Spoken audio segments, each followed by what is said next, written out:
When is the right time to change companies? There are several factors which decide when is the right time to change companies or to shift from one company to another. Number one is the salary component.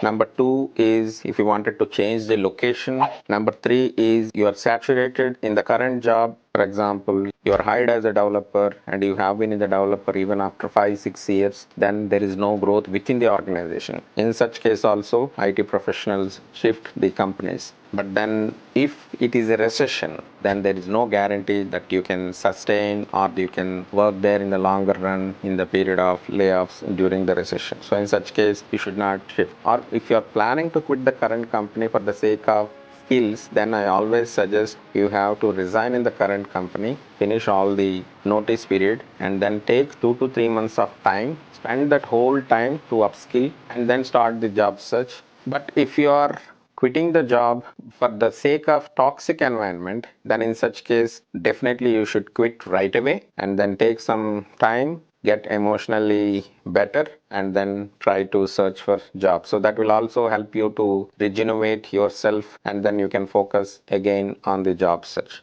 If you're trying to shift the companies for the reason of pay, then while you're in the current job, try to apply for new jobs. Resign only after you get a confirmed offer from the other company. Make sure your background check is also done and then give the resignation.